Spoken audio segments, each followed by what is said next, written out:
यहाँहरू सम्पूर्ण साथीलाई नमस्कार गर्न चाहन्छु। म आज तपाईहरुमा फेरि उपस्थित भएको छु। अब हेर्नुस्, अब अहिलेको परिस्थिति, नेपालको परिस्थितिले गर्दा धेरै मान्छेहरू विदेश जान खोज्छन्। विदेश जाँदाखेरि तपाईहरुलाई के कागजपत्र कहाँ बनाउने भन्ने पनि थाहा हुँदैन।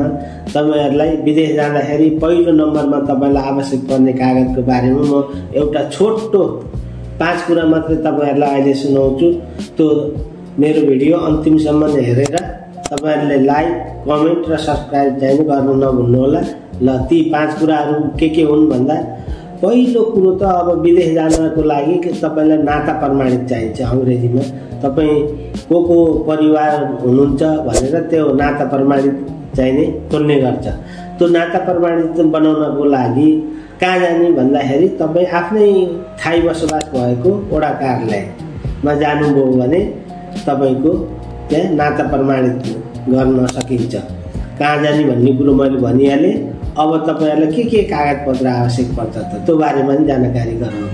नाता प्रमाणित भनेको तपाईहरुको घरमा को हुनुहुन्छ त्यो चाहिने नाता खुलाएर ल्याउनु भनेको हो।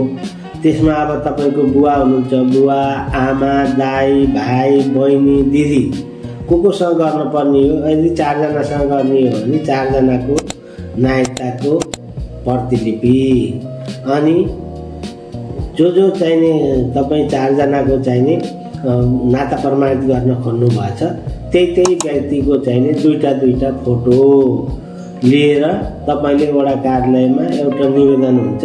त्यो निवेदनको ढाँचा भरेर वडा कार्यालयमा बुझाउनु भयो भने तपाईको नाता प्रमाणितको कागज बन्छ।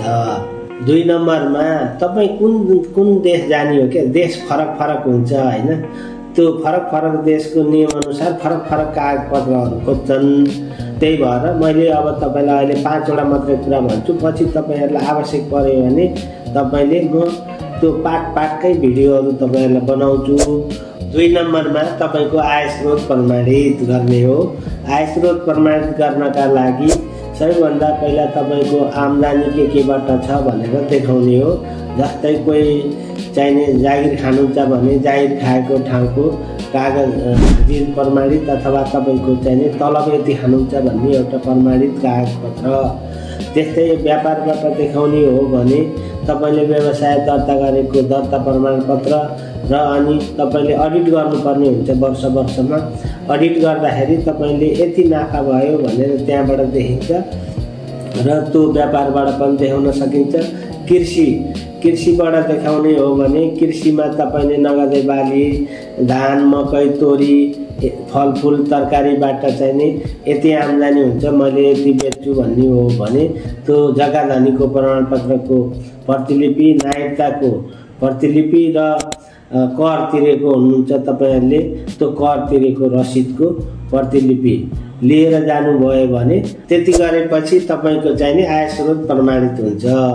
अब 3 नम्बरमा तपाईको जन्ममिति प्रमाणित गर्नु भन्छ। जन्ममिति प्रमाणित गर्नको लागि तपाईको जन्मदर्ताको प्रतिलिपि, अनि तपाईको नागरिकता छ भने नागरिकताको प्रतिलिपि लिएर तपाई वडा कार्यालयमा जानुभयो भने तपाईको जन्ममिति प्रमाणित गर्न सकिन्छ।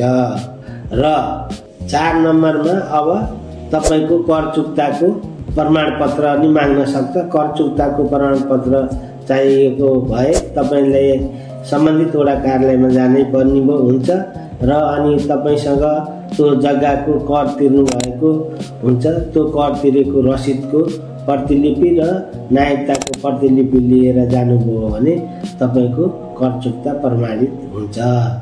अब 5औं नम्बरमा सुन्नुहोस्, कसैलाई चाहिने ठेगाना प्रमाणितको कागज पनि खोल्न सक्छ। त्यो कस्तो अवस्थामा खोल्न सक्छ भन्दा तपाई बाहिरी जिल्लाबाट तपाई यो जिल्लामा आएर बस्नु भएछ, जस्तै अर्को जिल्लामा गएर बस्नु भएछ भने तपाईको त्यस्तो अवस्थामा तपाई बसेको ठाउँको ठेगाना प्रमाणितको कागज खोल्न सक्छ। त्यसको लागि तपाईले आफूले लिएर आएको बसाइसरेको कागजको प्रमाणपत्रको प्रतिलिपि र तपाईको आफ्नो नागरिकताको प्रमाणपत्रको प्रतिलिपि लिएर जानुभयो भने तपाईको आफ्नो ठेगाना प्रमाणित हुन्छ।